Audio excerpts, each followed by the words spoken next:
तर आज बनवलेले आहेत मस्त असे रताळाचे काप। तुम्ही बघू शकता किती मस्त झालेले आहेत आणि एकदम मऊ झालेले आहेत। तर मी कसे बनवलेत माझ्या पद्धतीने, चला तर मग सुरू करू रेसिपी। श्री शिवाय नमस्तुभ्य मैत्रिणींनो, मी आहे अंजली कुंभार। माझ्या यूट्यूब चॅनलवर तुम्हा सर्वांचे खूप खूप स्वागत आहे। तर आज बनवणार आहोत मस्त असे शिवरात्र स्पेशल रताळ्याचे काप। त्यासाठी मी इथं स्वच्छ रताळ धुवून घेतलेली आहेत। आता आपण याचे काप करून घेऊ या पद्धतीने। असे पातळसर काप करून घ्यायचे। तर या पद्धतीने मी काप करून घेतलेले आहेत। इथे 5-6 बदाम आणि काजूचं कूट करून घेतलेले आहे। एक अर्धी वाटी साखर आणि 2-3 चमच तूप घेतले। तर इथे एक कढईमध्ये आपण तूप घालून घेऊ। आता हे काप आपण याच्यामध्ये वाफवून घेऊ।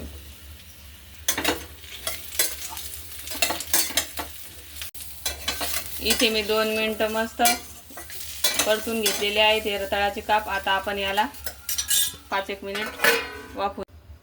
तर 7-8 मिनिटं झालेली आहेत। मी मधामधात याला चेक करून बघितलं होतं, करपू नाही म्हणून त्याला चेक करावं लागतं। तर आता हे काप मस्त मऊ झालेले आहेत, तुम्ही बघू शकता, हातान पण तुटला। तर आता याच्यामध्ये आपण घेतलेली साखर घालू। साखर तुम्ही तुमच्या आवडीनुसार कमी जास्त करू शकता। आता उलटण्यानं मस्त साखर मिक्स करून घ्यायची।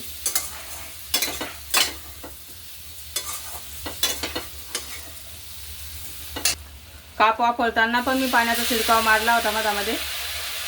पाण्याचा शिडकाव नाही मारला तर काप करपायची शक्यता असते। तर आता आपली साखर विरघळण्यासाठी थोडंसं पाणी मारलेलं आहे। तर आपण याला 1-2 मिनिटं आता वाफ काढून घेऊ।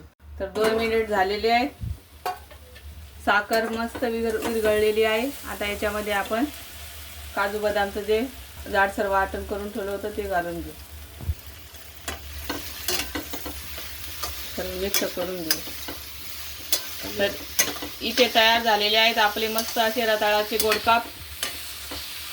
तर नक्की या महाशिवरात्रीला तुम्ही माझ्या पद्धतीने करून बघा। तर आता आपण हे एका प्लेटमध्ये सर्व करू।